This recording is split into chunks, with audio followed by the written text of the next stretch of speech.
Welcome everybody who's joining us online. Settle in. It'll be about 15 minutes before we start. But thank you for joining us. So, I can't remember. I think more than once. I don't remember how many times I physically.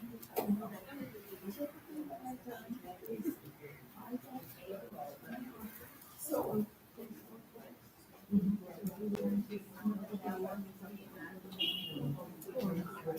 So.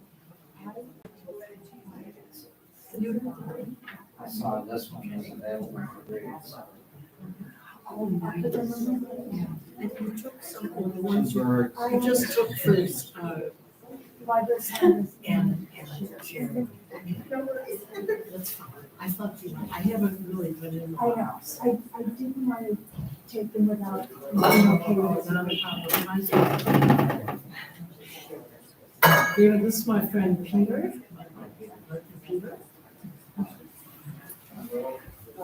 How was the Garden Peninsula? Oh, it's wonderful. I'm having a hard time getting back. We have no memorial.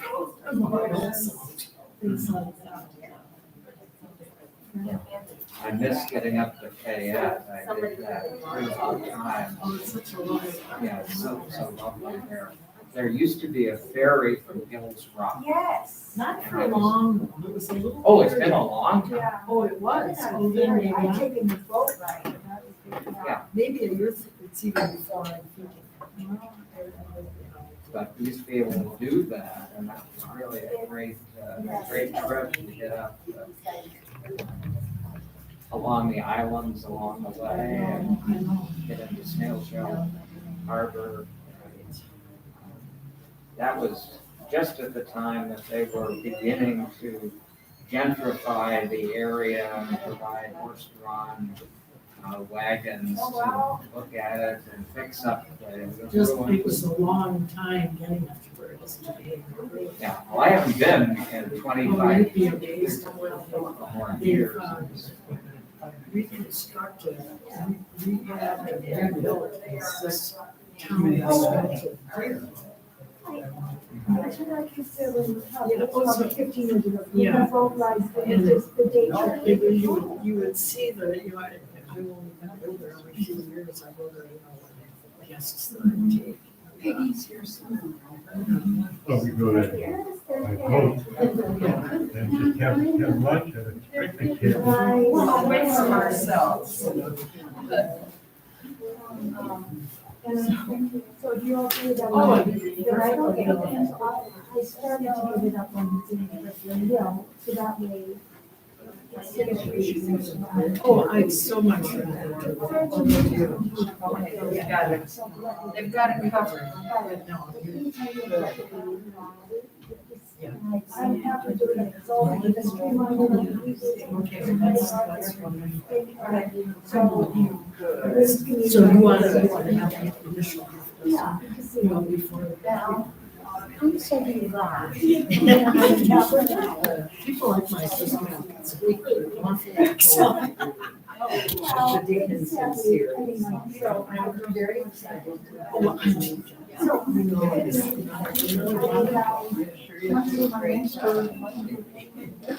Yeah. How are you too? Good. Well.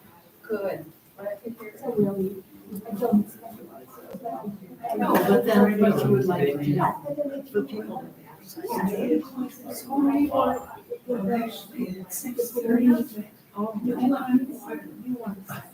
Oh, my God, I found.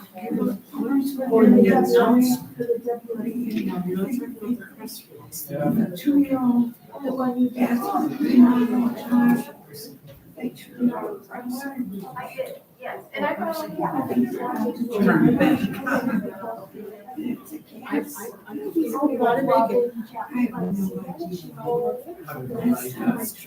So, No, I just, we wanted to use. What's keeping you busy nowadays? Well, I'm writing every day. Still doing it or not? I'm tired of, Let's you see. know,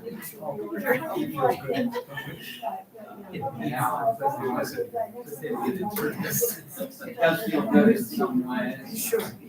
Giving up status of a job and profession is something that I had the 50th reunion at my law school, and talking with class agent there, and he said, "David, you made a good life here." So that for me is the affirmation that I guess I needed. Chance to refine yourself. So you're not defining being a lawyer. But there's more to it. Right. So I like that. Well, no, maybe leaving Sunday. Yeah. Yeah. What are you writing? What are your other things? Poetry, yeah, I've got a project that isn't poetry, but We certainly making sure My my chair. I just got back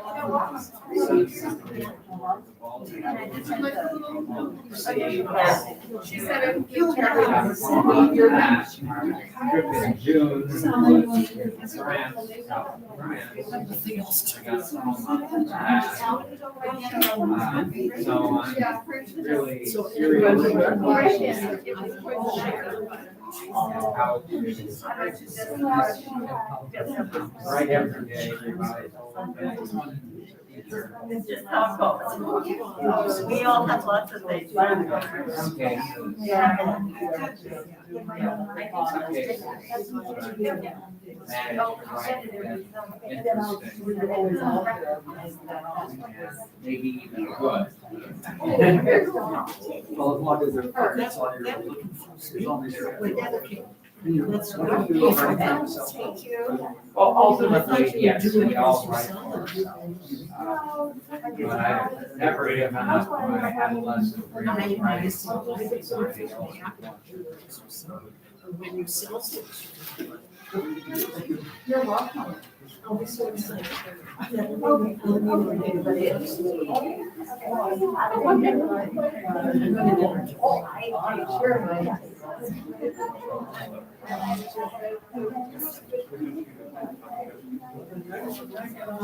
go to various people, I'm kind of making a list. I haven't done it yet.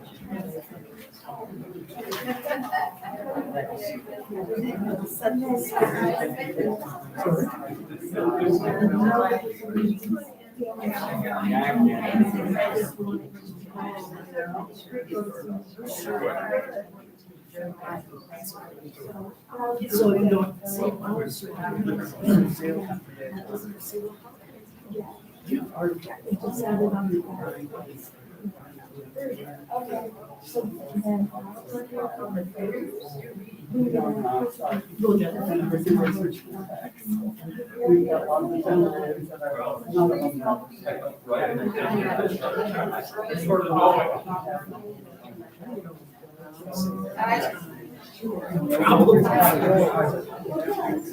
Even though I have.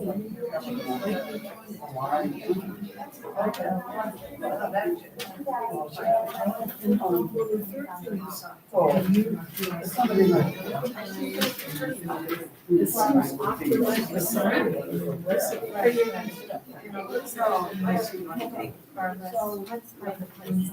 Yeah, right here.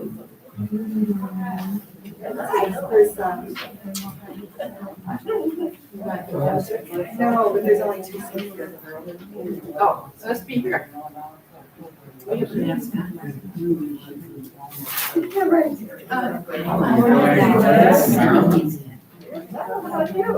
know, I could not. And so there's where people can don't have any silver bullets.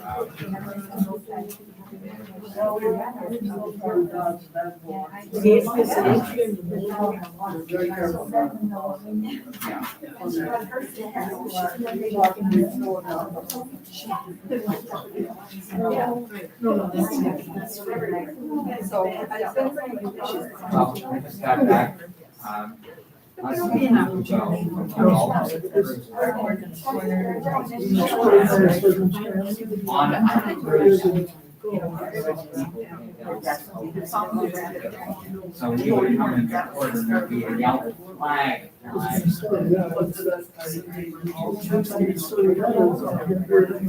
This was an ocean. Open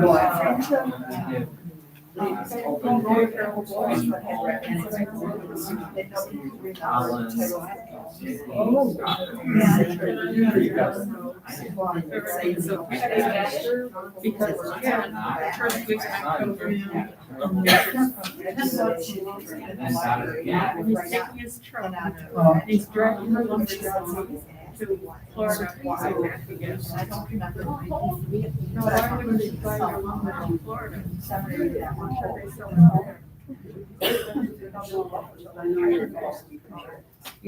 Yes. There is very active.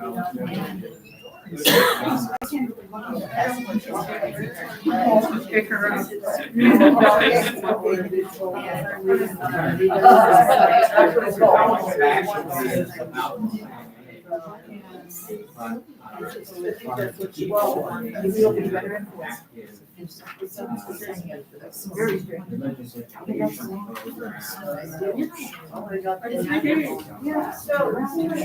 We're gonna have.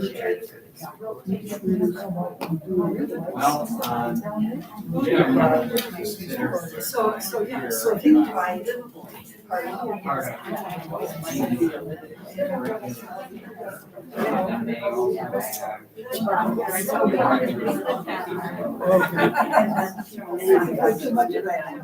Tell me yes. And we have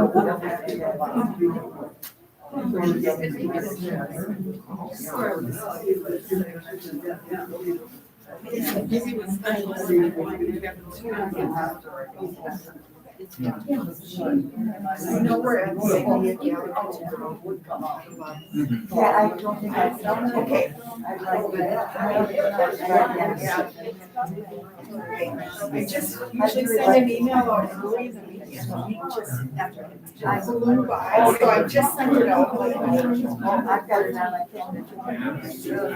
And I want to see the idea of the album. If I could, if I could. Oh, yeah.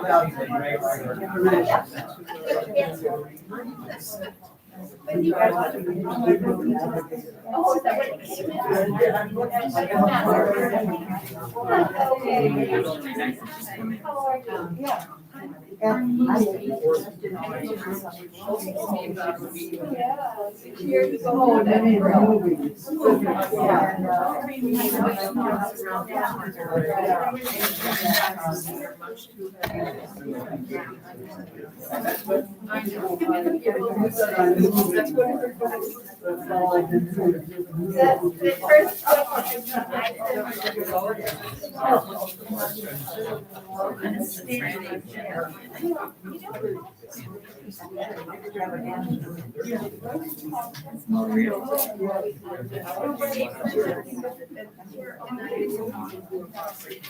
I mean, Yeah, I understand.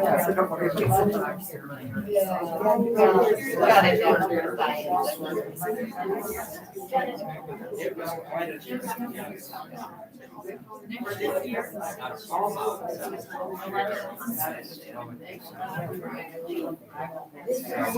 Oh, me. And that's, Peter, I heard you up there and said. I'm trying to write. Well, that's so nice of you. Stress, it's not that stressful. The stress was sitting there doing nothing with my eyes. You know, I'm used to it. Now there's not much listening you can do is when you're listening for that. Right. So there, but it's, you know, I think this is the low point. It's going to start getting bad. Oh, absolutely, absolutely. You bet. You bet. You guys should trade notes. It's so good to see you. That's what she's busy social. I'm right here. I know. Oh, I wasn't going to say anything. I wouldn't abandon you forever. But they made it fine, and I actually.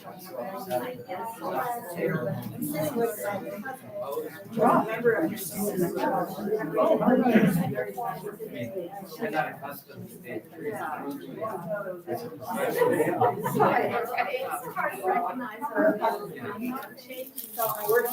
Bottom line, it was. So she doesn't have to walk somewhere. I got a fairly interesting. It's a rugged surgery. Oh, I don't know about that. Well, well, thank you so much for coming by. It's good to see, well, sort of see you. It's good to hear you. I told her she would, I told her that you would recognize her by her voice. Oh, absolutely, absolutely.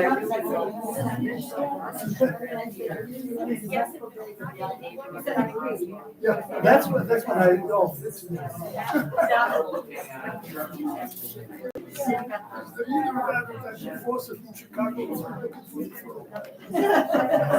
Well, right, with the name of the. I feel like I should be.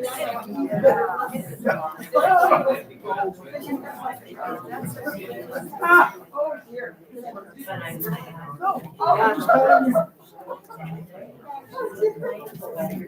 I wondered if my trip was too strong. Oh, stop. Well, as long as you're not swinging a ruler at my knuckles.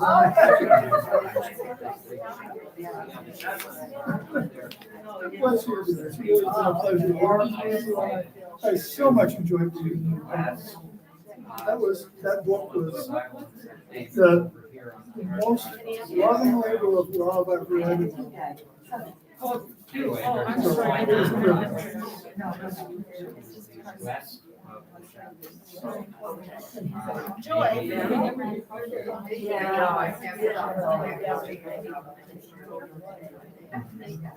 This is cool. It has a slight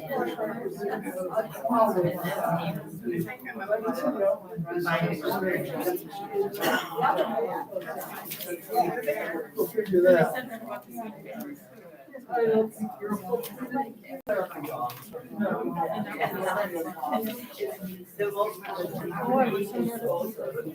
Oh, yeah, I don't have one of those. Because these are different sizes. I don't. I didn't take one of those. Oh, yeah. I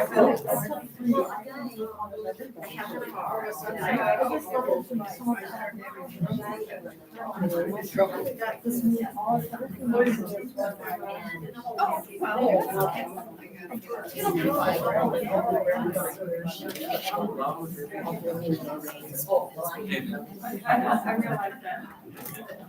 Should I have Jack's? I am good. My signature? It was an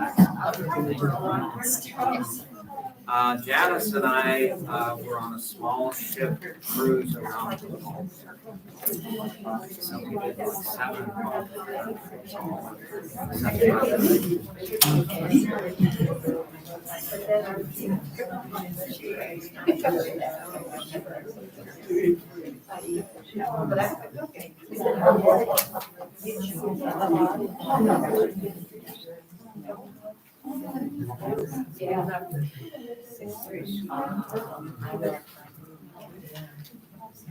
Okay. Thank you all so much for coming.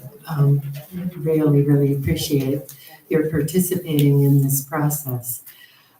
So poets and readers of poetry in the audience will read poems by the poets that are described in your program in the order that is given.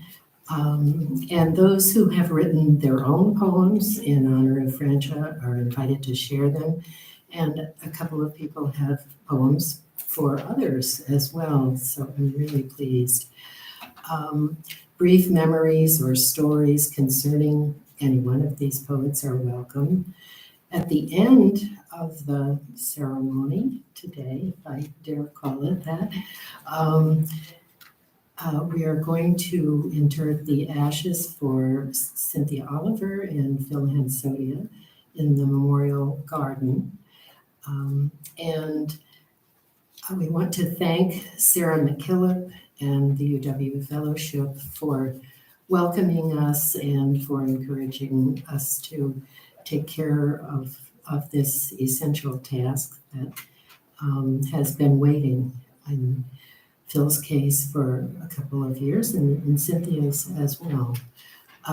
So we will move on as quickly as we can. And Karen is going to introduce the section concerning Franca and also Lorraine. Oh, I think I should do this.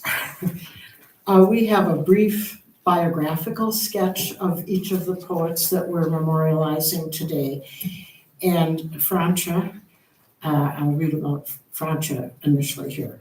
She was born in 1946, so we're sorry that she left us already in 2022. She retired in Door County from her career as a school librarian in 2005, had her hips replaced, built a new house on Frogtown Road, and began to attend both poetry workshops and Democratic Party meetings. She joined Word Women when it was formed by Nancy Raphael and Sharon Auberly, and began to publish her poems in the Wisconsin Fellowship of Poets yearly calendar. She and Estella Lauder, who just spoke to you, edited the calendar for 2017 on the theme of water. In I guess we don't know what year it is for sure. I see a question mark here. She won first place in the Hal Prize contest for her poem, The Weavers, which will be presented at the end of this reading. As the years went on, she assumed responsibility for the yearly show of poetry and visual art at the Meadows Gallery, for the creation of Art Speaks, a monthly opportunity to write poetry about visual art, for a monthly display of a single poem by a Bailey's Harbor poet in the Bailey's Harbor Library, and for the changing exhibits on the Poetry Trail at Newport State Park. Franca had decided not to publish a book because she was too busy doing just what she most wanted to do. But we will share a few poems she published in the calendar and the Dickinson series. So are we going to read now, Estella? Yes. So we're going to have people read poems of Franca's, and actually the first one is going to be read by Nancy Raphael. And this was a poem that's especially dear to Word Women's hearts because it was addressed to us 2 days before she died.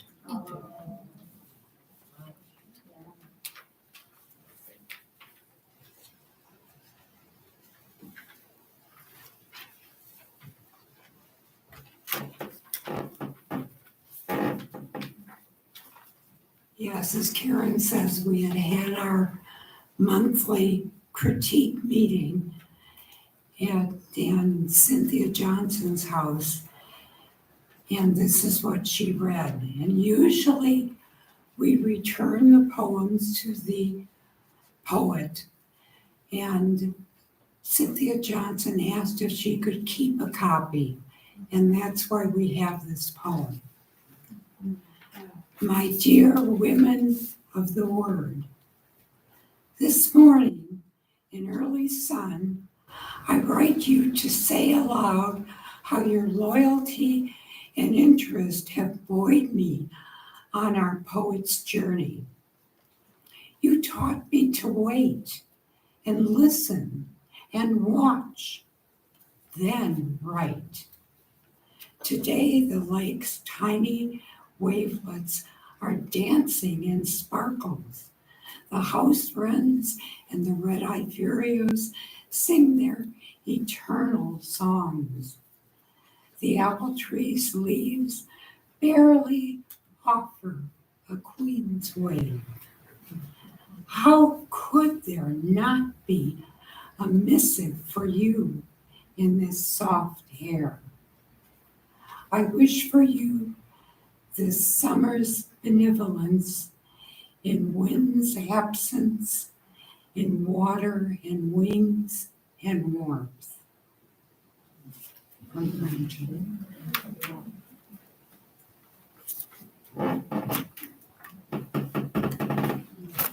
I am going to read Ice Water, which appeared in the 2017 Wisconsin Fellowship of Poets calendar. Yesterday, wind from the south, ice floes purled in to knit together until the bay was a shawl of white. Strong north wind this morning unravels the garment just made, sends its threads back to deep water. And now Estella will read Alone in a Pandemic.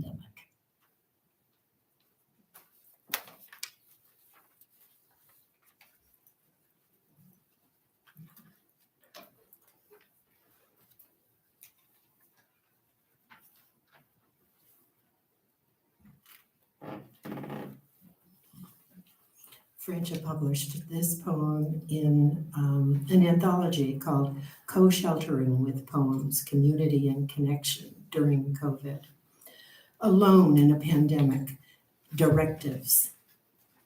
Francia was always giving directives. Do not allow loneliness to sit in your lap. Eschew empty hours, though sitting still is not necessarily empty. Look to all that is good in your life. It's July. Waves lap the shore, a rhythm for your day. The moon's been particularly gracious lately. You live in a version of nirvana. Your neighbors are a knock away, far-flung family and friends, the distance of a phone call. Use time to sit in your glider, to watch hummingbirds drink, to read, really read, to make art, music, poetry, to walk beside nature in the height of its prime, to eat meals on the porch, to sleep with all the windows open, to awaken daily to wren song and gull cry. Do not think about fall and winter. They'll arrive when they arrive. And I would also like to read a poem for Peter Sherrill, who's having grave difficulties with his eyes at this point, but has written a beautiful poem for Francia. It's called Postcard to Francia. Wish you'd been there. You should have seen it. We were working our magic. Well, your magic. Okay, the magic you showed us that we could do. And we looked at things our cousins made from sand, canvas, pigment, binders. You know, stuff of the earth, nothing special. Nothing special, that is, until it was in their hands. Pygmalion, the gallery shimmered with life. Beckoning, we knew what to do, just like you taught us. Paper and ink, hath an idea, let the magic lead the way. And we did. And it worked. Wish you'd been there. You'd have been proud of us, as you always were, of the words we had brought out of nowhere, the poems that sprang up from ink and paper, stuff of the earth. Nothing really. Nothing till we let the magic you gave us go to work. Then we sat and we read to each other just as you taught us and marveled at what had been made out of nothing, from what our cousins raised up from nothing special. And our conclave of conjurers said we'd convene again. And so until then, until that next Friday, until that 11, until, oh God, oh dear God, I wish you were here. It's beautiful, Peter.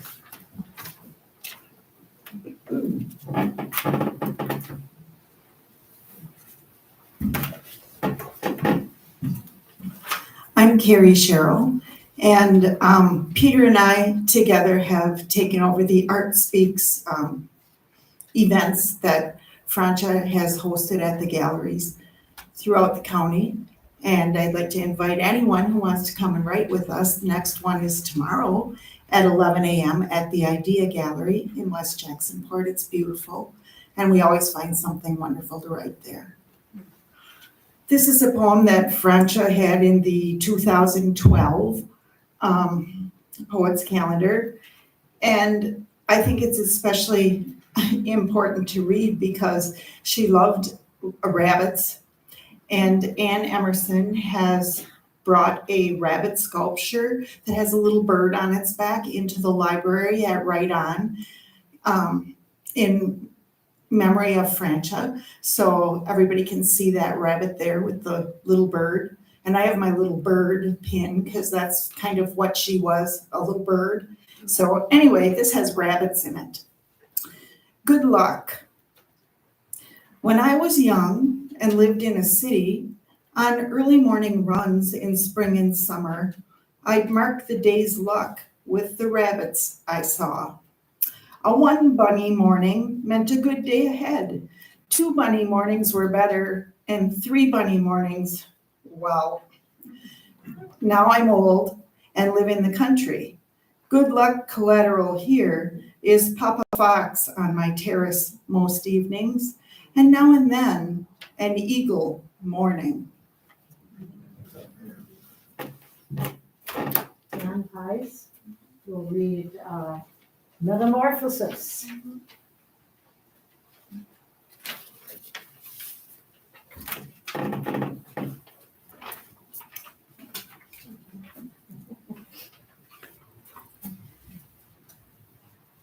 Metamorphosis. The sun has finally turned her face upon us. Chestnut leaf chicks burst their eggshell buds. Birch's skinny red-polished fingers massage the lapis sky. Contorted filberts limey catkins curtsy in the breeze. New saffron willow tendrils sway to silent music. As the season of fullness unfolds, we have waited long and long. Lee will read Interlude. Sorry. Thank you.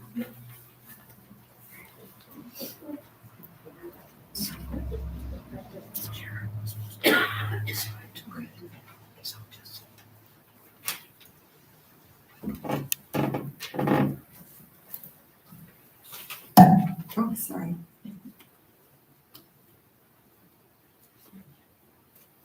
I like the title of this poem by Francia, Interlude. There's a musical quality to it. Voluminous while peony petals flutter from 4 o'clock sky, transforming themselves like wishes into hundreds of swans landing on the lake. There they rest a while, barely sculling, riding the crest and trough of tiny wavelets. Then, chattering quietly, some wave their wild wings and lift into the sky on an invisible breeze. They're followed by others, and others, and others, until all that remains is water and the after image of magic.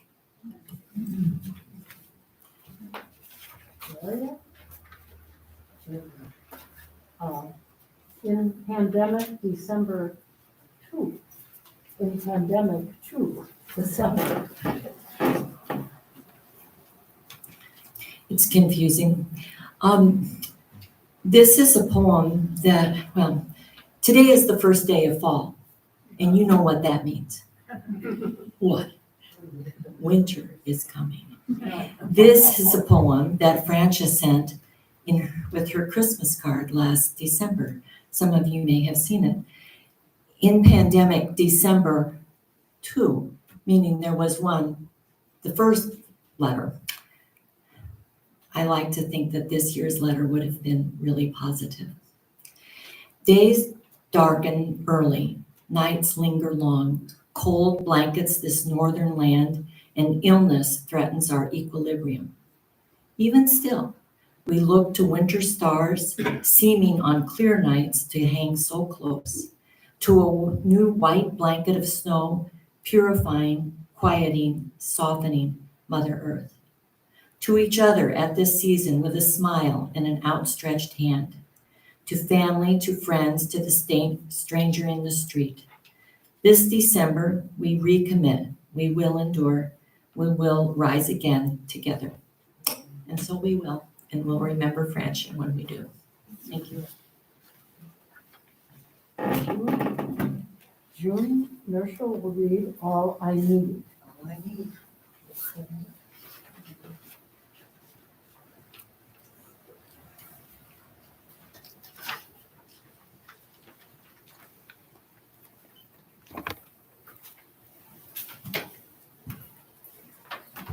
When Francia was breaking out of her commitments to politics and working at the library and working at the Ridges, she found time to take her first poetry class. And she took that in 2000, I'm not sure what year that was. Judy and I were teaching an introductory course for the clearing.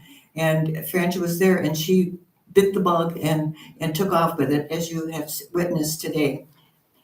And then in 2014, I did my own little book, and I asked Francia to do the artwork for it. So this is the imaginative work that she came up with that time. So a woman of continued talents always. And we're on another winter's poem.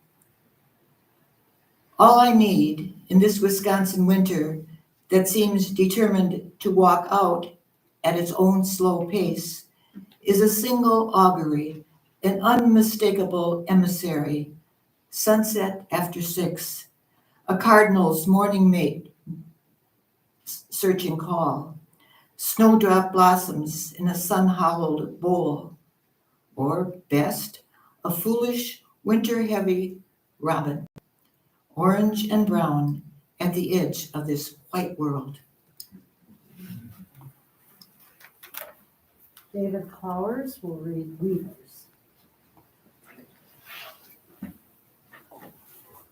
I thought you wanted Sharon to read that. Oh, well, Sharon's not here. Oh, okay. I thought you were replacing her, and you are, All right. in fact.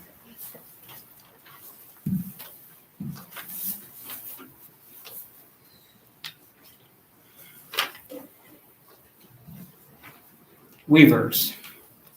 For the Hickey brothers, fishermen. They stand side by side in the low-ceilinged shack, 2 strong young men practicing an old man's art. Net pull to line, hold tight, over and around and through. Gossamer nets hang low between them. 2 taut nylon nets stretch, waist high, through the room, attached to opposite walls. 10 phrases of 6, then 3 on a float, over, around, and through. Bobbins in hand, they snail pace backwards, catch net to line, and tie it tight.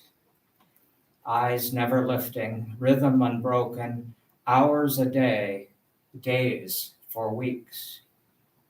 10 phrases of 6, then 3 on the lead, over and around and through. Summertime catchers of fish, wintertime menders of nets. From their deft hands grow new webs. Arachne's opus before Athena's ire.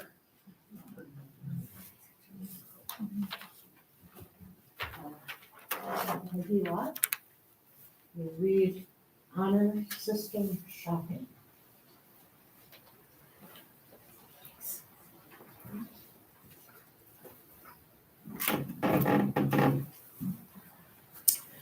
Honor System Shopping. In a handcart at the edge of a yard 3 houses west on County EE, a bounty appears in late July and reappears daily till the end of fall. Though the farmer is never seen, you can follow the harvest by crops in his cart. First, mixed lettuce, at least 6 kinds in purple and green, each offering a different shape, tang, and bite. Then broccoli, tight new baby heads. Carrots that taste like carrots, fat and sunrise orange. Beets, their long greens peeking from a bucket. Cabbages, red and white and heavy. Parsnips, on lucky days, ready for roasting. Cauliflower heads of creamy white and gold. Last squashes, butternut, patty pan, acorn, and pumpkins for carving or others for baking. Tiny prices appear on each piece, all paid on the honor system in a wide-mouthed jar for your coins and bills for making change. Another with bags to ferry home your load. No corn though. His brothers on the farm around the corner specialize in that. Fill a wheelbarrow of cobs and replenish it often. Same honor system used for payment. Paula offer, we'll read entry.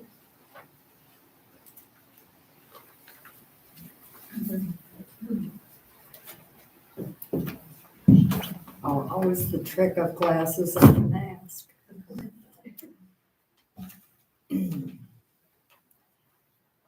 This short poem entry was in the Wisconsin Fellowship of Poets calendar in 2018. Entry. After a winter of snow, sleet, ice, is there anything more alluring than the color of sand, the feel of sand, the smell of sand at the neighborhood beach, where waves bump the shore in their own irregular rhythm on this vernal equinox, this first late afternoon of spring? And what I love is the word in the first line, snow, sleet, ice. It's all one word. And isn't that so perfect? And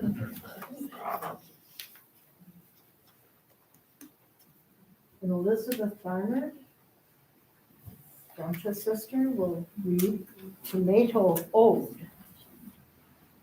Come to the way.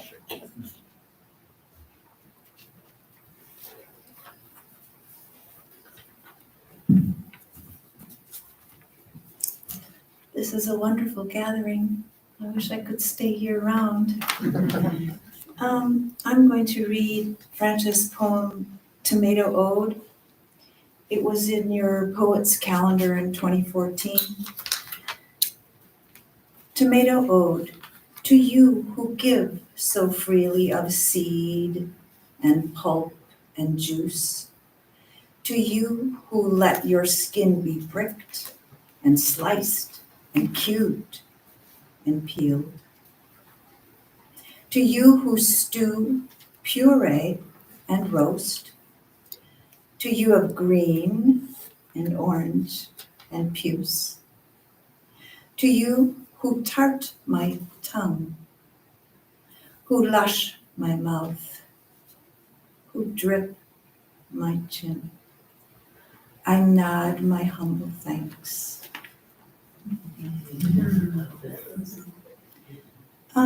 I've asked permission to do this.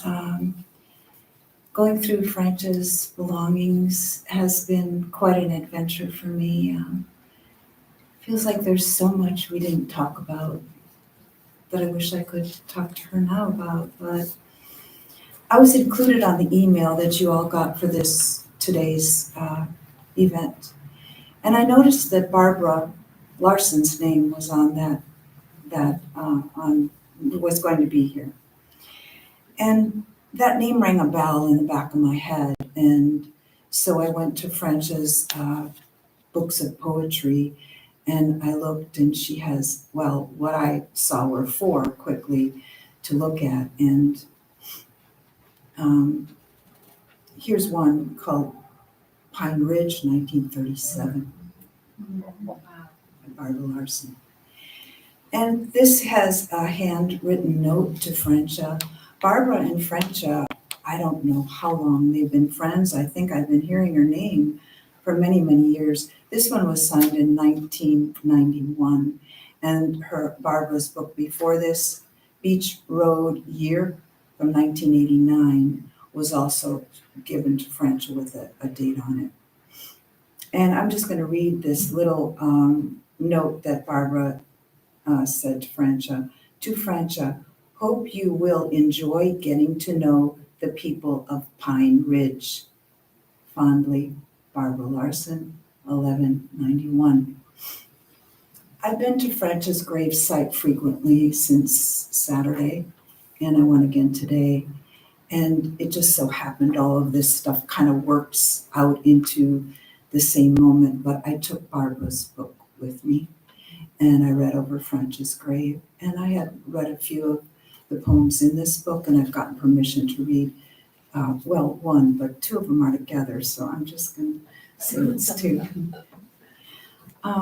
There are people in Pine Ridge, and they each have a poem in this book, and I'm going to read Cecil Herman's poem, and also Bessie Herman, his mother. Here's Cecil. Ma says, go to post office. Stop at store. Give Mr. Fenner the note. Come right home. Ma says, go to post office. Stop at store. Give Mr. Fenner the note. Come right home. Ma says, go, stop, give, come. Ma says, go, go, go, post, office, give Mr. Fenner note, go, go, store. And this is Bessie Herman, his mom. Smell of fresh bread fills her kitchen, drifts into the parlor, mingles with kerosene fumes from the heater, scent of geraniums on windowsills, carpets worn from Cecil's restless rocking in time to music on the Philco near his chair. Along one wall, the local lending library, open each day from 2 to 4, tired volumes line up in neat rows. A wooden recipe file holds the checkout cards. Village book borrowers are her lifeblood. A chance to talk, share a laugh, exchange some views. Children delight her most. She sometimes reads them stories. Peter Rabbit is their favorite. Also that of Cecil, her child of 32. Anyway, I thank you, Barbara Larson, for being here today. And I'm sure Francia would be delighted to see all of you and her longtime friend, Barbara. Thank you.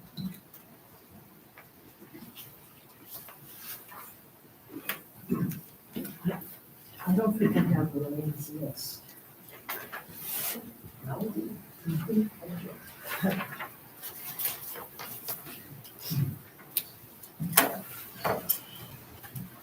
I'm going to read the biography of Lorraine Brink, born in 1926 to 2022. Lorraine grew up with 6 siblings on a Wisconsin farm, lived through the Depression and World War II, married Don Brink and moved to Racine where he entered the insurance business, and she raised 7 children. They retired to Ephraim in 1986. Lorraine came under the influence of Barbara Larson and began to write poetry primarily about her family, joining 2 critique groups, the Unabridged and the Wallace Group. Lorraine published in Free Verse, the WFOP Poets Calendar, and NEW Voices, and she placed in the Wisconsin Fellowship of Poets Triad Contest with her poem Pieces. In 2014, she and Don published Lives Long Lived, Stories by Don Brink, Poems by Lorraine Brink. Shortly after this, they moved to the Meadows at Scand, where Lorraine continued to write until her memory began to fail. Writing about their book, Marilyn Taylor said, with a high degree of skill and honest perception, their memories and observations take the reader back through decades of tenacity, heartbreak, and joy, spiced with a wry wit. And now reading the first reader of one of Lorraine's poems is Nancy Raphael, who will read Pet Names.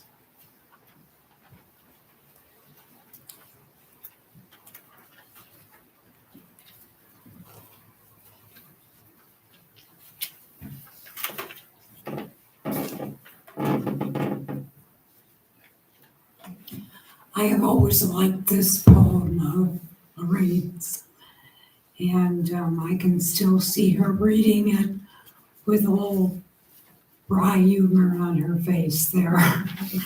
Pet names. In private, do you call your spouse or significant other names like sweet stuff, toodles, precious, maybe pumpkin? Nicknames, those from college aren't what I mean. Calling him dad or her mom when the kids aren't around makes me wonder. My honey bun rarely calls me by my given name, nor does he have any lovey-dovey pet names. However, last night, feeling tender, he said, "Good night, pork."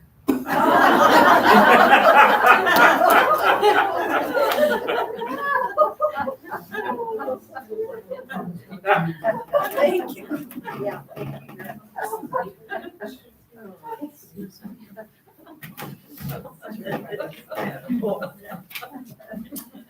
I am going to read Lorraine's poem Pieces, and this is, well, I better get it.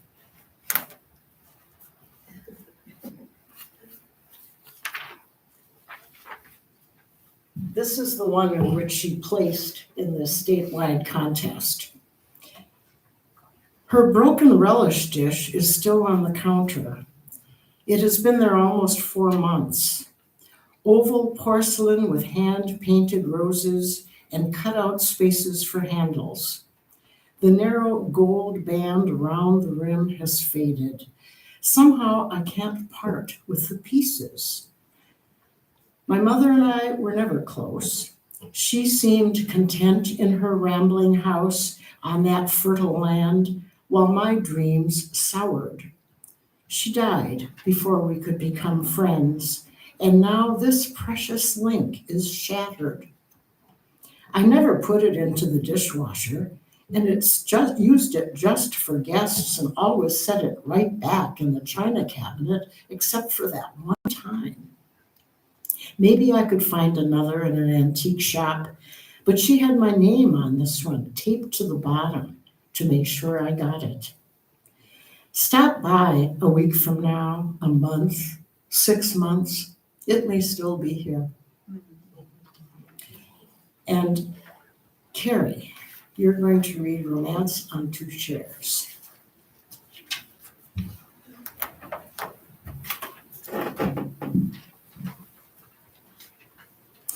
Romance on Two Chairs. They sit there, facing each other, holding hands and looking, he into her eyes, she into his. Arcs of love pass between them. They don't move, they don't speak in the day room of the Alzheimer unit.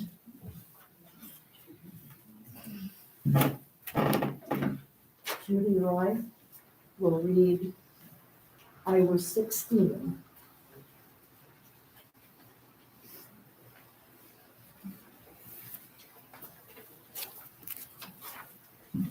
Actually, the title is I Was 16 and Saw My Grandpa Die.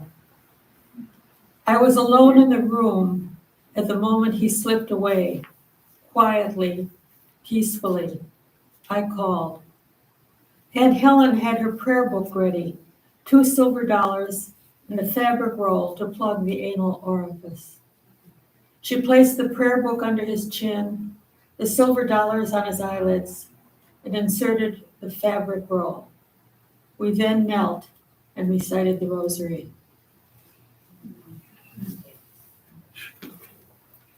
June Marshall. Andrew.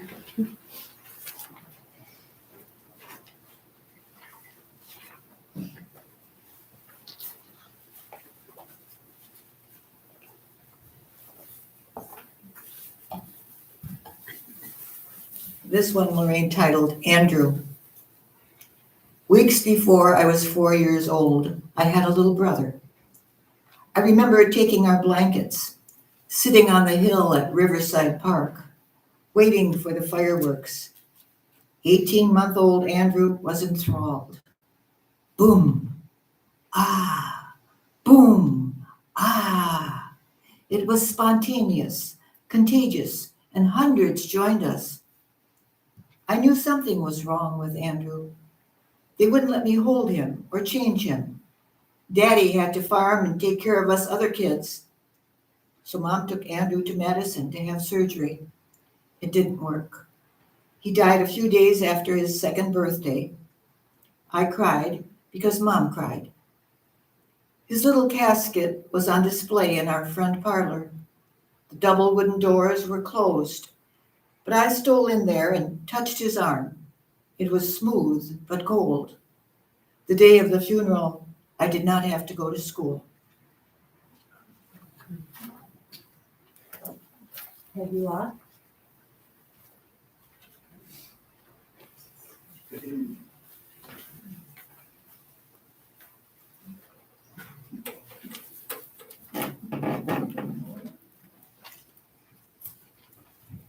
I loved Lorraine.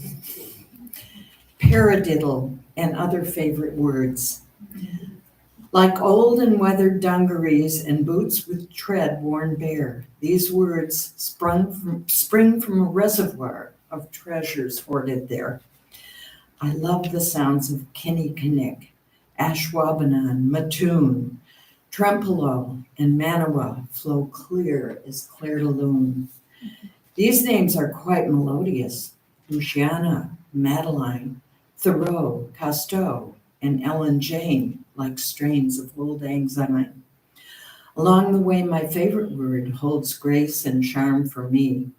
The vowels purr for petals sweet, the loveliest anemone.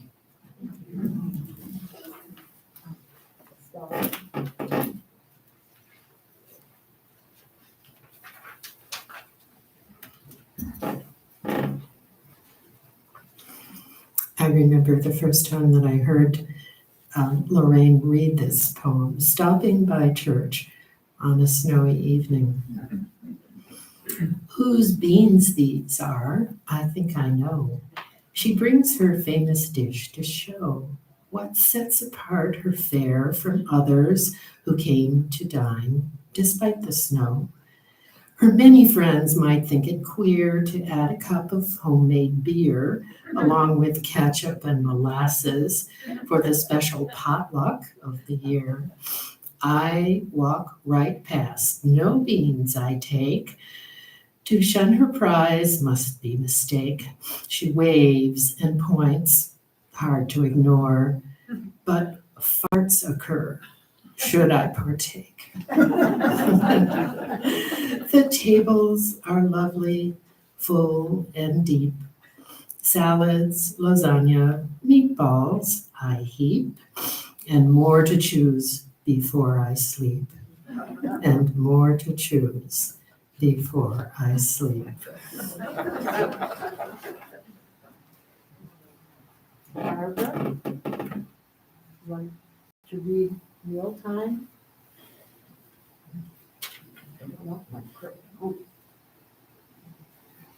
Okay. Then we will not, we will have the biography of Phil Consortia and Estella. Okay. Are you doing that?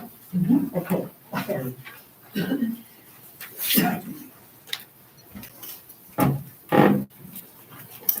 Thoreau's, or as we knew him, Phil Consortia, came to Door County from Marshfield in 2004 and joined the Wallace Group almost immediately. He often presented himself simply as a retired physician, but this was way too modest. He had been a key figure in the Department of Neurology at Marshfield Clinic for 35 years and was a highly respected figure there. He had come to the US from India to finish his education in medicine and had married a beautiful young nurse and become the proud father of a boy and a girl. He had many interests in medicine and poetry, but also in democratic politics, culture, and ideas. He was full of ideas. Wonderful person to talk to. He gave the Democratic Party of Door County its slogan, public policy for public good, not private gain or corporate greed. And the poems in his second book, Looking for America, published by Caravaggio Press, pertain to his Indian heritage, his medical career, his family, and his commitment to a multicultural future. He is the one who got the grant that allowed poets in Door County to create the Newport Poetry Trail. And I'd like to begin with Marilyn, who was the beautiful young nurse and is still a beautiful member of our community, to read Looking for America.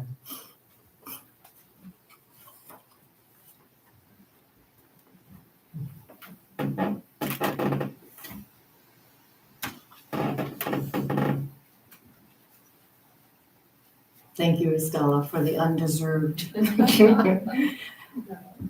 I did choose the poem that is the title of this, his last chapter, Looking for America, because Phil, as anyone who knew him, was a very patriotic person and fought very hard for democratic rule. Looking for America. I finished medical school in India. I came to America, a gosling taking flight 50 years ago to a tightly knit hospital community, a retired couple, a grocer's family, who taught me America's values and traditions. Wisconsin is middle America. Its cities, dairy farms, and orchards share a special character, captured by its cold beer and delicious cheese. Overseas visitors often wish to tour the Statue of Liberty or New York City, the Grand Canyon, and Mount Rushmore. But that is not where America is. America's roots lie in the hope and opportunity for the dispossessed with ambition. Caged birds that are free to fly in a land where isolation and scarcity coexist with freedom. America is a society that has committed all the wrongs seen elsewhere, but seeks to correct them and eventually does. Her energy, enterprise, ability to absorb all cultures, ethnic groups, and religions with resulting tension that drives from the new, always jostling the old. That's what America is. At her best, she lifts her visions to the stars. It's a place where the ordinary person is the object of planning and policy. A nation of immigrants. Each generation has to relearn the meaning of being American. America has always been a work in progress, an imperfect entity, busy correcting itself. Taken as a whole, it does quite well. That's why we're all here. That's the America I've found. That's my America.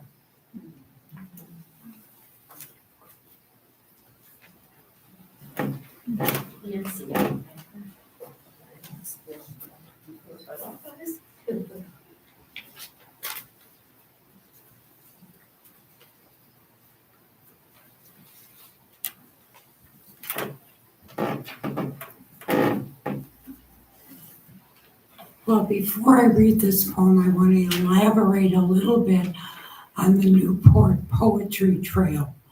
It was right in this room that a member of the congregation said to me, of all people, well, they want at Newport, they want to do something to celebrate poetry. And Jack Travis said, I think you might have something to do with that. Well, I knew that Phil had started was instrumental in starting a poetry trail in Marshfield.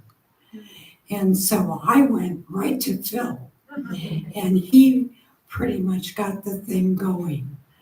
And then, I took to put some of the poems up over a couple of years. Francia then did it because I turned the job over to right on Door County. Anyway, but I'm very glad we have that trail in the county and that we will keep it up. So this is a nature-ish poem, Before Butterflies. Trillium in the woods before butterflies. Spring's kiss, no question. Pardon me. No questions asked. Cardinals cry from the treetops, a shower of notes with nothing to show but my smile. Along the road, plump lady slippers, cozy with Indian paintbrush. A strong headwind mocks bikers riding an open road, shaking like straw in a loose veil. They say dreams are born of desire and held together with grit. So be it. So be it.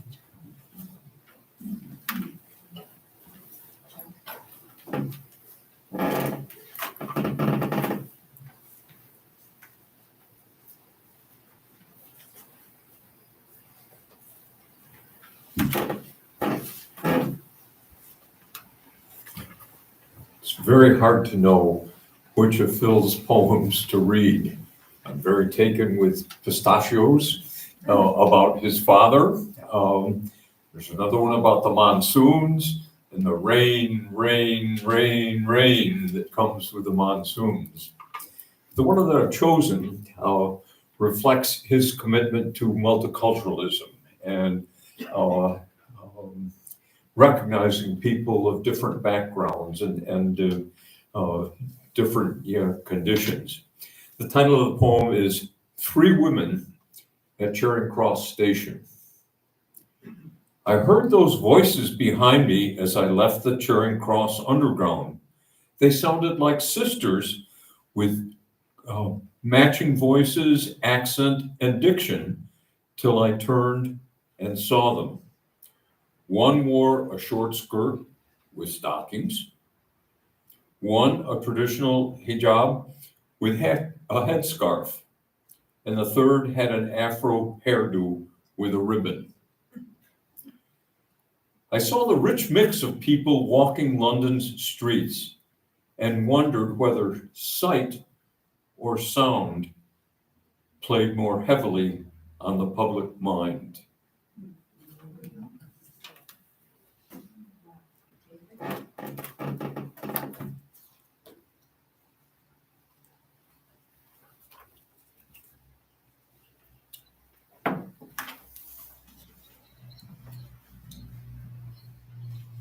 Above all, Phil was a sweet spirit. The poem that I chose is the poetry of Norbert Bly, the title of his poem. He left I'm sorry, my hearing aids sometimes talk to me. Siri doesn't know that I'm trying to read and is attempting to answer a question I didn't ask.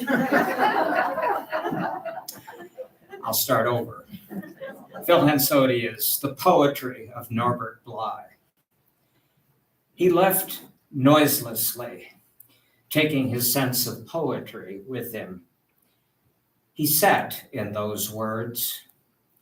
For him, his cup of coffee was a poem. The unfinished moon and the howl of a coyote, a poem. He drew stick figures and spoke sentences that dangled, a fallen tree and a crow complaining of his presence, a poem. And floated like fragments in the wind, he'd called that a wind poem. For him, sunsets, old men, ripe apples, and old typewriters that could speak no more were poems. The last time I saw him, he was at Scandia. He did not speak, but squeezed my hand. I left without a word. The next day, he died. I suppose that was a poem, too.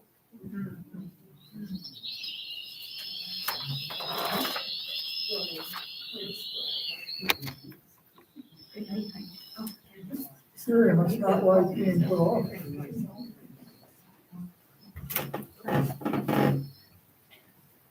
This is not a poem. Phil Hansotia was my neighbor, lucky me, and my friend. But also, Phil Hansotia shared a birthday with my dog. And my dog, Amos, some of you have heard of him. He's pretty famous. Anyway, Amos sent a birthday note to Phil in 2013. Their birthday was November 8th. Hi, Phil. We share a birthday. I hope you have a great day, and I hope you don't have to wear a silly hat. Your pal, Amos. Amos read with the kids at the library. He was very literate, by the way. Amos received a note back from Phil. Dear Amos, happy birthday to you. It is a privilege to share a birthday with you. Forget the hat. You have a lovely coat that you can wear year-round. And the way you can snap a ball from air or water, I could never do that. You may be big and strong, but you are so gentle and so neat. Well, pal, have a great birthday and be who you are. One confession, a secret.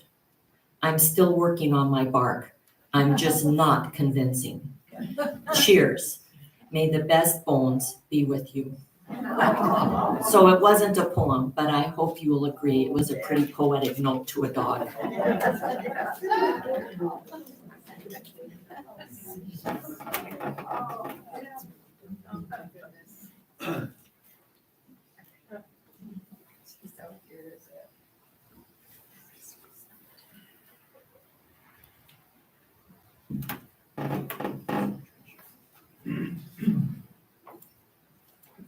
The title of his poem is Hopeless. So it seems kind of inappropriate to follow the wonderful tribute at the birthday note. But I chose Phil Hansotia because I've always been struck by the kindness of Phil to me and to my husband Hugh. So I had to read, and this one struck me again because of a musical note that you're going to hear in this one from our friend Mozart. So I said, this is the poem I have to read. Hopeless. To hear the mourning doves in the tall pines, the twitter of finches and pine siskins at our feeders, watch squirrels scamper after seeds that fall on our dark-spotted snow quilt, is to feel the metronome of February.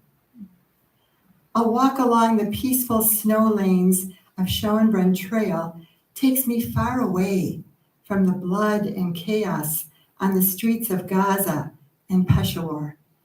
My distance walls me off from any connection. I sit down and listen to Mozart and fill my plate with steaming food. Far away, mothers are lulling their hungry babies to sleep with sips of water. They cannot venture out into their sewage-soaked streets or face the angry eyes of neighbors. They look at the sky, hoping to see me or millions like me who could help. I look at the sky hopelessly because I don't know how. Thank you.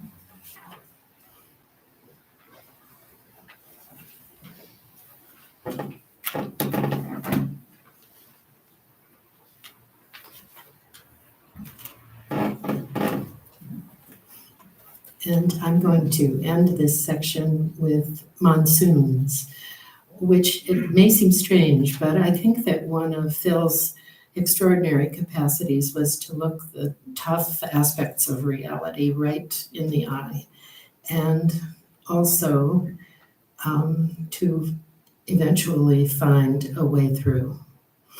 Monsoons. Imagine living in a crock pot, being slowly cooked. It reminds me of April and May on the hot streets of Nagpur in India.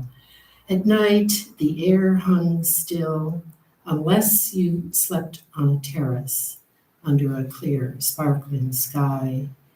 In June, with much fanfare, like wet dancing girls, the rains came to a drumbeat of daily expectations. The vendors looked up, gathered their goods, sheltered them as dark, rolling bubbles filled the western sky. The wind kicked up and it rained and rained, split lightning and rained, coughed thunder and rained. The streets, the fields, all the buckets and jugs, pots and pans, the waiting reservoirs filled. It rained in sheets like a giant showerhead, wide open, and sent urchins, stray dogs, and children on vacation laughing and singing in the streets. The air cooled, and the parched earth turned green. The monsoons. had arrived. Both and. Amazing.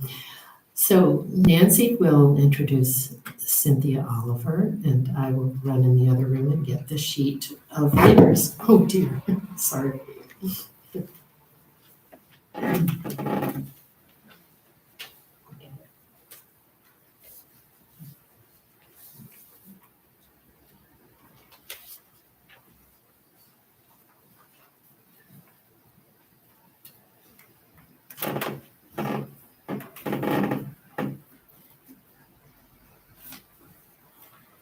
Okay, Cynthia's biography, but first, notice my earrings.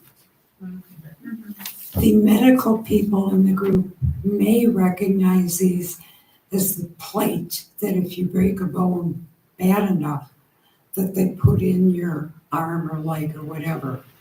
Cynthia broke a leg, I'd say about 6 to 8 months before I broke one.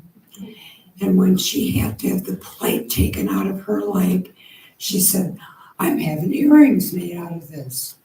So I thought, I'm doing the same thing. So these are from my leg, not Cynthia's.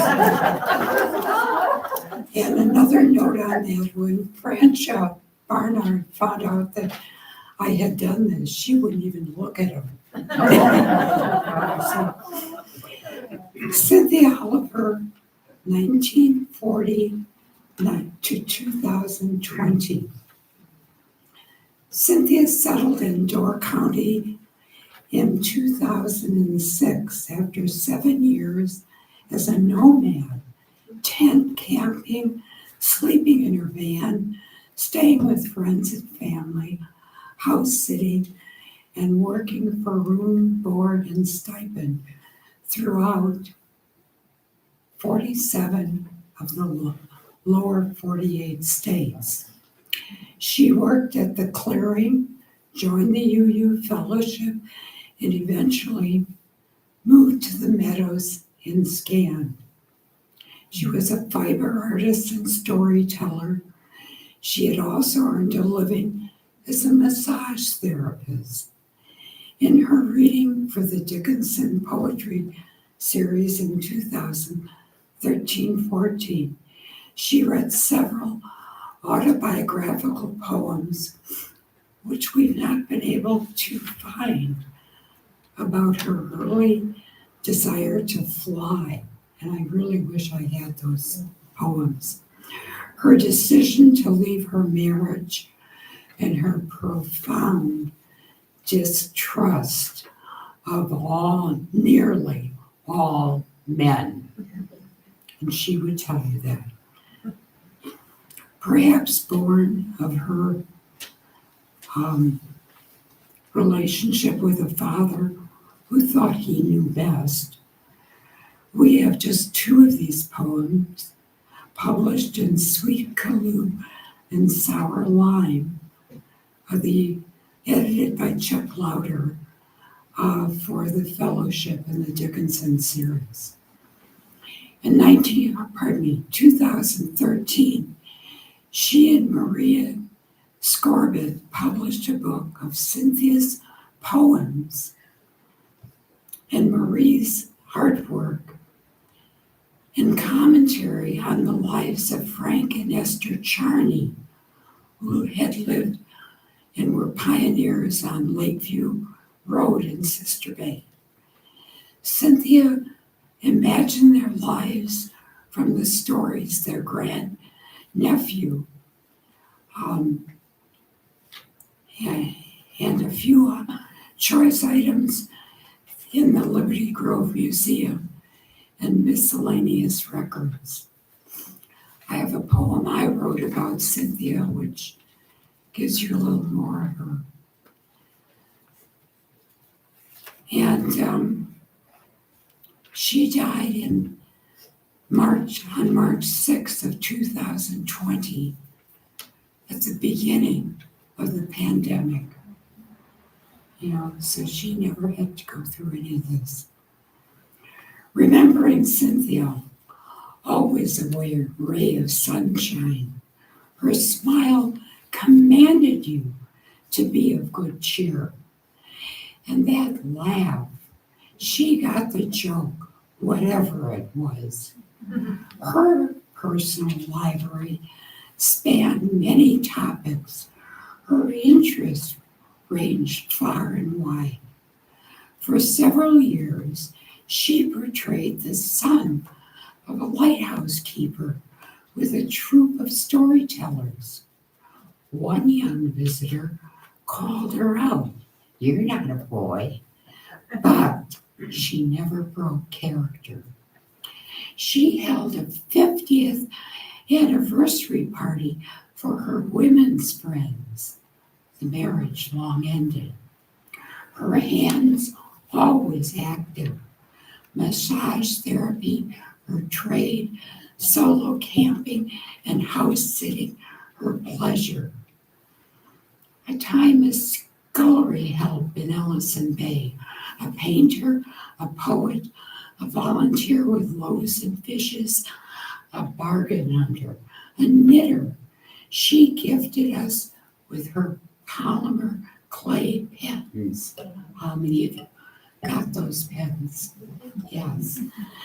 And her fused glass candle holders and those knitted dishcloths.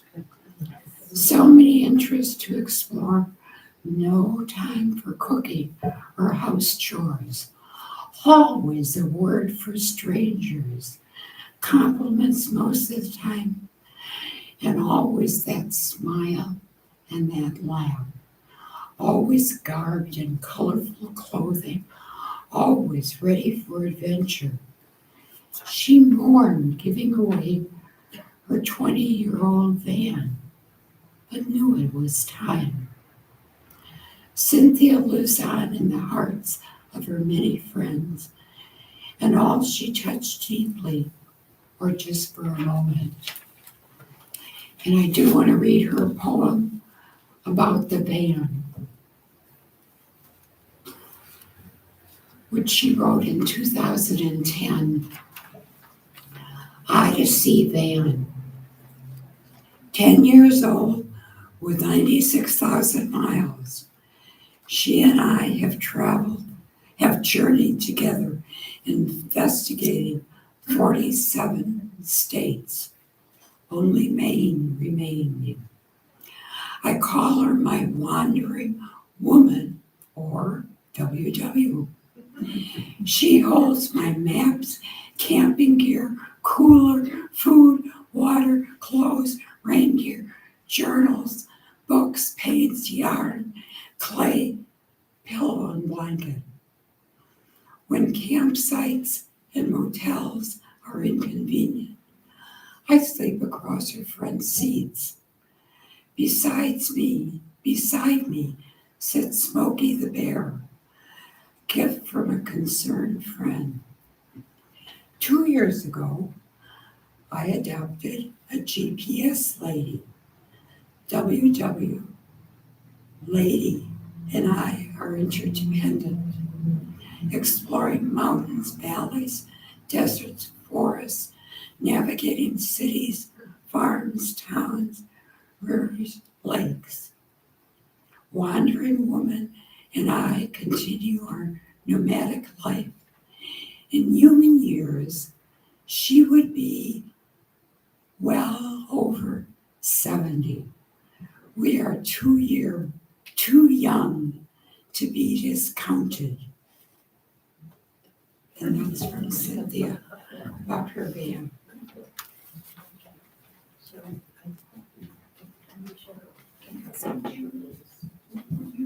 Sure. Here.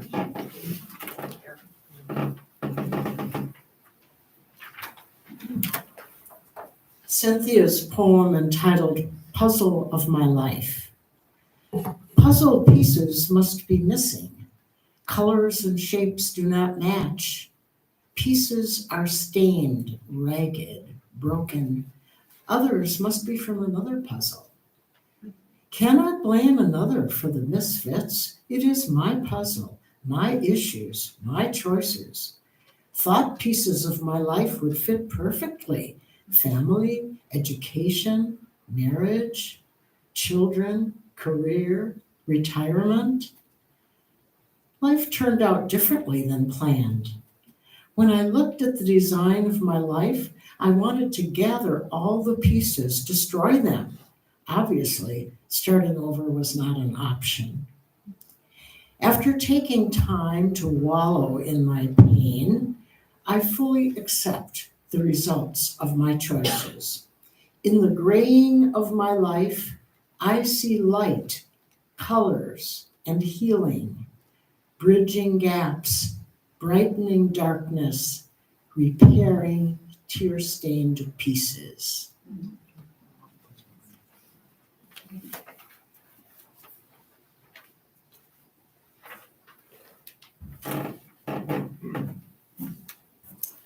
I don't know if you can see this, but this is, there's a picture of a woman in a wedding dress, and this is from the book about Esther. Her wedding dress. Esther, richly gowned in white translucent velvet, a floor-length dress adorned with a petite silver buckle. Flowing full-length sleeves fell from her shoulders. White gloves caressed her hands. A favorite handkerchief from her mother, sewn into a magnificent bouquet of flowers. Streams of ribbons with herbs and greens were carefully woven into a bouquet of red spray roses, white button mums, old-fashioned pink roses with leather leaf, wood and plumosa ferns, red roses for passion, white mums for hope, old-fashioned pink roses for lasting love, and ferns for grace. Cascading from a wreath, orange blossoms in her hair, Esther's veil draped gracefully, gently to the floor. Her floor-length fragile veil is now safely stored in the Liberty Grove Museum attic, and Esther's wedding dress, worn by a mannequin, residing in a log cabin on the museum site, gazing forever into the grand view of Ellison Bay.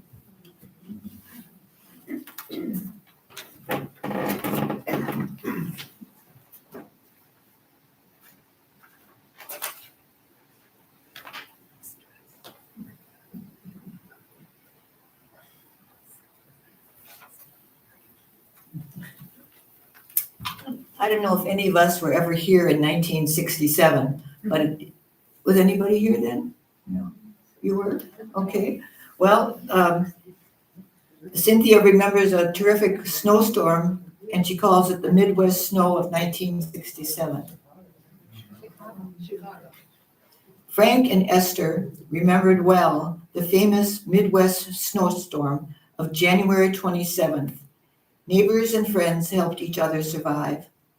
Pigs, horses, and chickens needed food and water, milking cows, calming animals off their schedule. Frozen pumps meant melting water for drinking, cooking. Corn, tomatoes, pickles, and jam canned in the fall. Potatoes, onions, turnips, cabbage, garlic stored in baskets. Venison, dried beef, and pork kept them well fed. Frank's daily chores complicated by immense snowdrifts.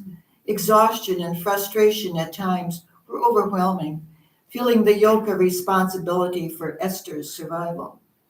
No time to read or write or play cards. Kitchen wood ranged for cooking, heat, and light.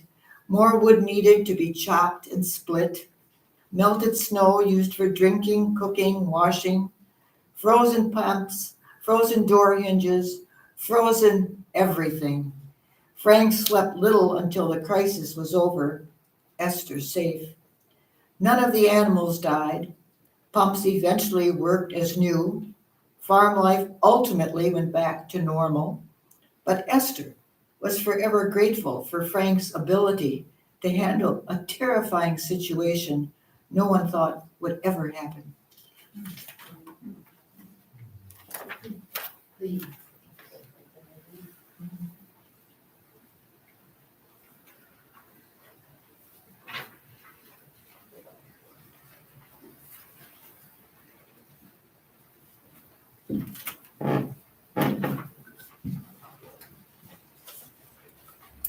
This is another season of Esther and Frank's life together, following the winter. Esther's red hollyhocks. Dozens of bright red hollyhock blossoms greeted you each time you arrived home or casually gazed out your window. Years later, you would be surprised to know your lovely red hollyhocks continue to bloom, bringing joy to all who see them each summer. Would you, our reader, like to plant your own garden of spectacular red hollyhock blossoms? Stop someday by the old farm for some seeds. Please keep Esther and Frank's memory alive by viewing this painting and photos, by reading this poem. Then plant a handful of bright red hollyhock seeds. Thank you.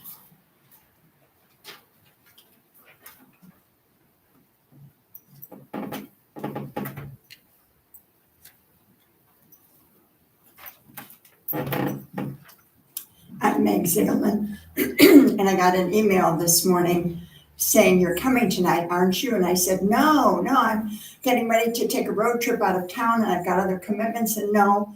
And then late this afternoon, bubbled up from nowhere was, I wrote a poem for Cynthia, a birthday poem, a very lighthearted one. But what she said when she read it, because I think she enjoyed the attention so much, is, this has got to be part of my memorial service. And then later I've told my sons, this is to be a part of the memorial service. And so I knew if I didn't show up here tonight, sometime, somewhere, I'd get a thump on the head for not seizing the moment, because I think this is her memorial service. And although it doesn't rise to the level of Nancy's, it was a lighthearted, fun, scribbled quickly. Here it is, and it's called Cynthia. Funky spunky is her style, woman of lightness, brightness, and color, living her life on wings, attending to all breathing things, with eyes that see all and a heart that lets no one fall. There's no fool hiding behind that mischievous smile. You just hang in there with her for a while. Poet, artist, writer, gypsy doesn't begin to capture her rapture. Who among us would trade her for another? Cynthia, on this, the 72nd day of your birth, it's right to fill it with merriment and mirth.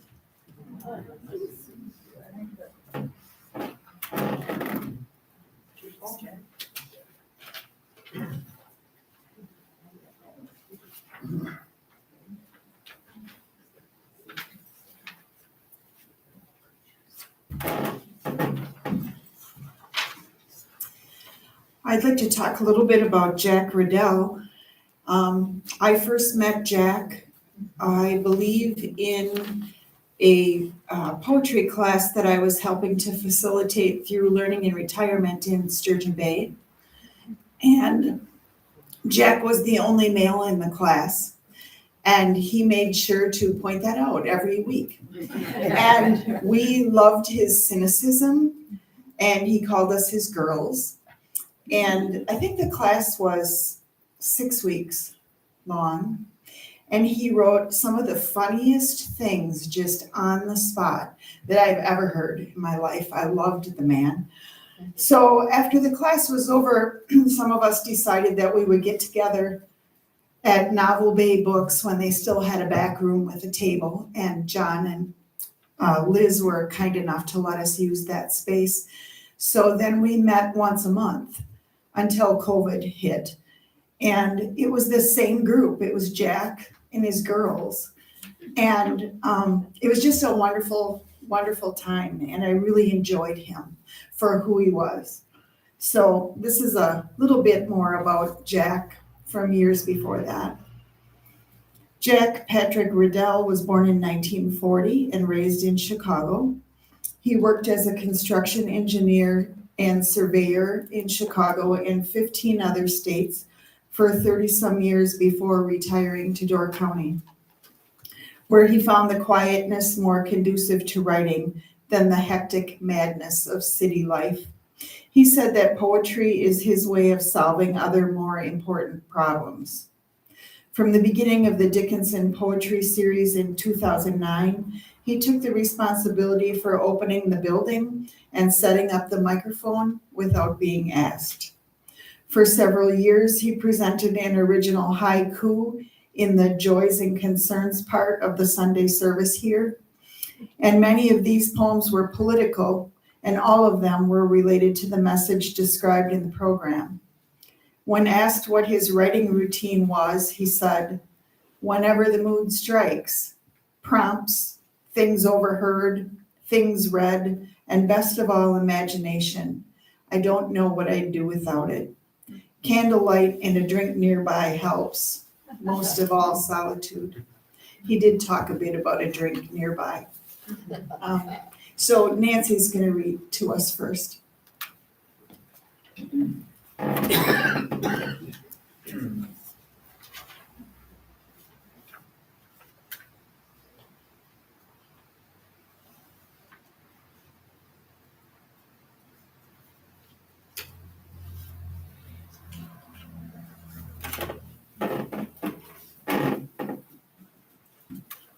For a brief time, there was a literary magazine in Door County called New, as in N period E period W, Northeast Wisconsin Voices. And I went through my copies and found this poem by Jack. The first time.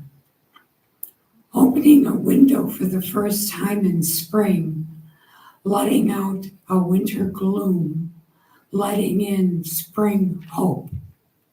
Hearing for the first time the song of a returning bird, itself a climate refugee.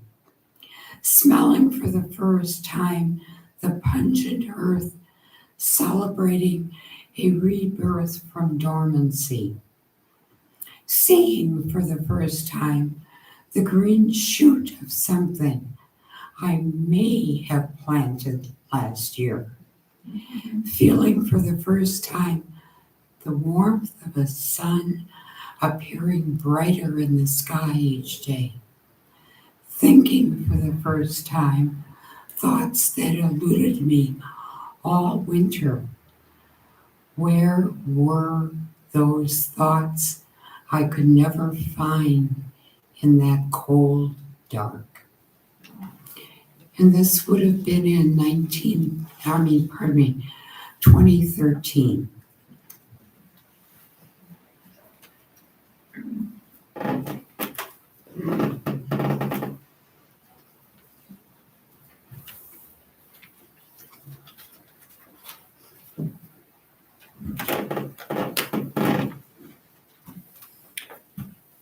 I think most people will agree that Jack was one of a kind. You know, the old story about they broke the mold after Jack. Jack had become such a fixture of the poetry community here that probably most of you are not aware that he had been writing poetry for years, but as I understand it, had never shared it, either in writing or in speaking, until he came to Door County. At that point is when he, I'll take some credit for getting him involved with the Dickinson Poetry Series, and a little bit of a maybe chicanery on my part that got him to read regularly on the promise that if he would read, I would read. Well, he kept the bargain better than I did. I only read in the open mic series maybe 3-4 times. I'm not the poet in our family. That's the poet, over there.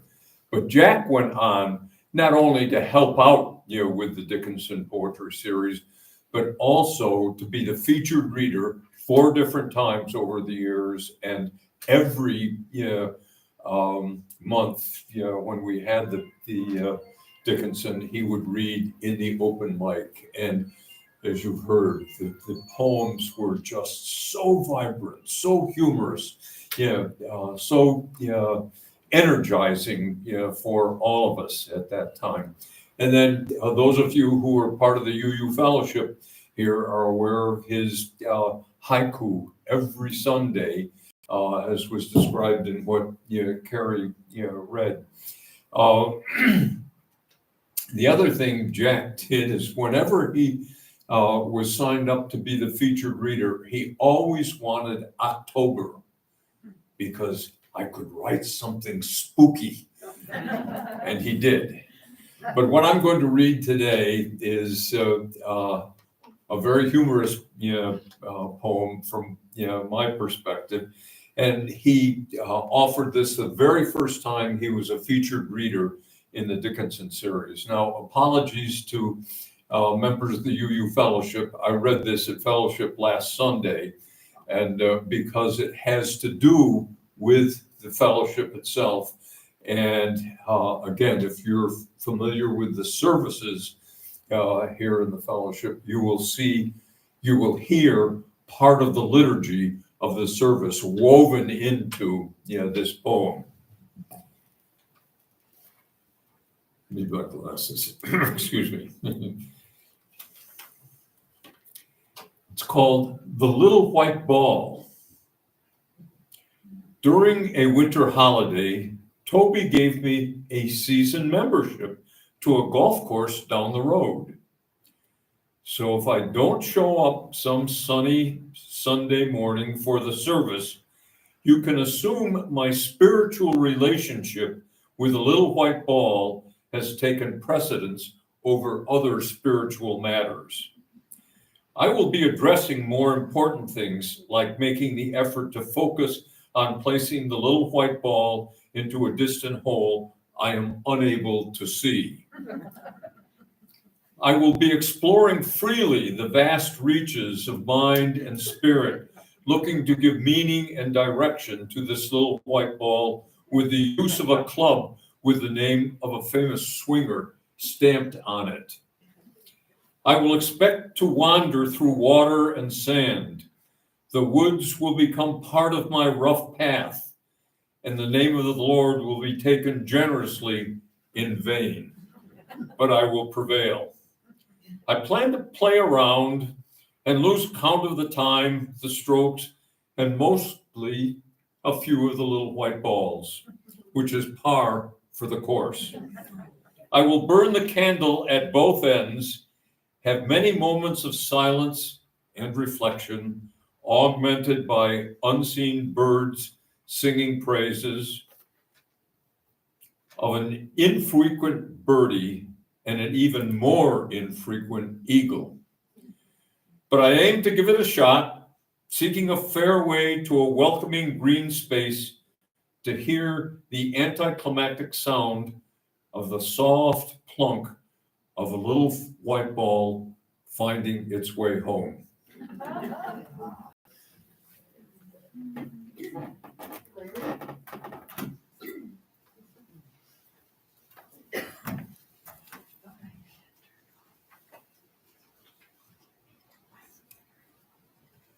Well, as you all are well aware, Jack was probably best known for his haikus, I think. And they certainly got read a lot more than his poems and most of our poems being in the newsletter Sunday mornings. I look back on about the last year's worth of haikus that Jack wrote. And I selected 3 of them I'd like to share with you this today. And interestingly, I picked them, and not one of them is political, but I thought they were fun, and I'd like to read those. Starting off in order here. Once a thing is known, it can never be unknown. Go ahead and try. A Christmas haiku from a humbug sort of guy? You must be kidding. I hear your thinking, even when you are not here. I see the image. Well, I wrote my own haiku about Jack and myself, which I'd like to share with you.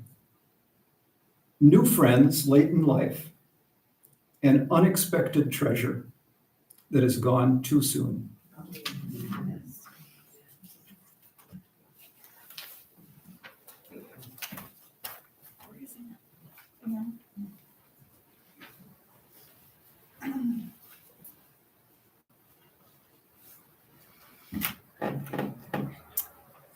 It is almost the sound. Silence is almost the sound of snowflakes floating to the ground in the winter stillness to cover the autumn leaves that have preceded them. Almost the sound of the trickle of their melt in the spring among the snow-flattened leaves that are reappearing to continue their return to the earth. Almost the sound of a stray leaf blown by a wind across the remaining ice. The scratch of its scrape, a reminder of leaves sighing in the trees of summer. Silence is almost the sound of that disappearing leaf, the quietness of an indefinite moment of silence that becomes a deafening meditation on disappearing life.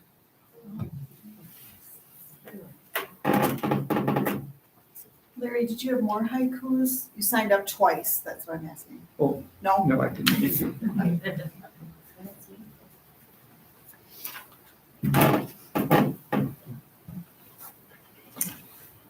She was wearing a dress. She was wearing a dress just thin enough to let you know there was nothing underneath. Cut low in the front to make things interesting, and high in the back to make one wish he was 20 again. She noticed me noticing her, then smiled, knowing that a 50-year difference in age was a hurdle that neither of us would ever be able to overcome. She disappeared from view, and like many nice things in life, never returned.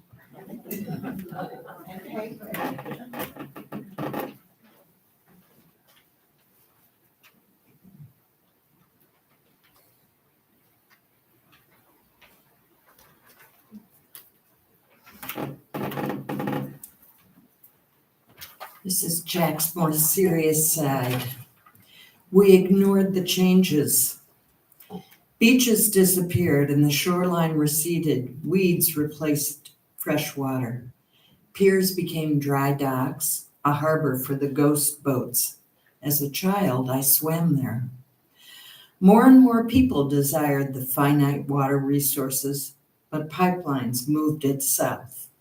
Water wars were fought over the Ponzi economics of out-of-control population. Only the present counts. For those at the banquet table, space is rare.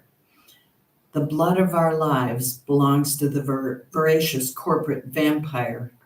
I hoard the last drop of water in a bottle on a shelf. The lake bed is dry and the pipeline's rusty as I stare at my last drink.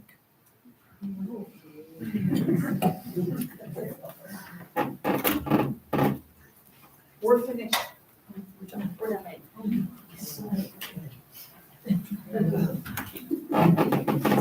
Thank you. Thank you all so much for coming, and I hope you've enjoyed as much as I have the difference that you can hear in those wonderful voices. How lucky we are to have had them with us, to have learned from them, been enriched by them in so many ways. We miss them tremendously.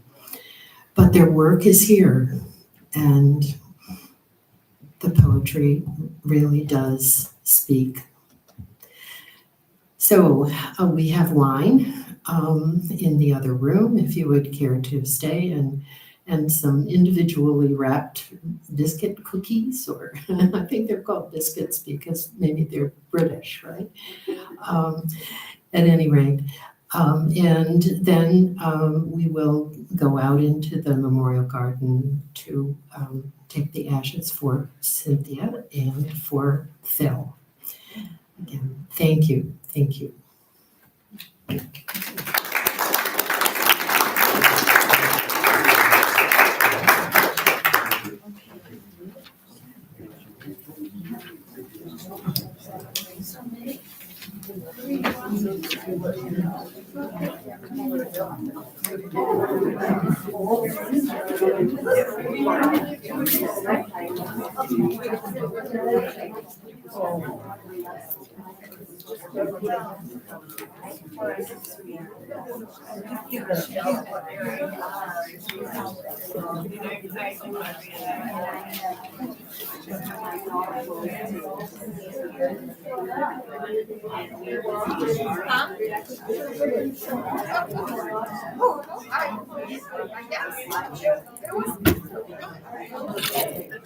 Thank you for joining us.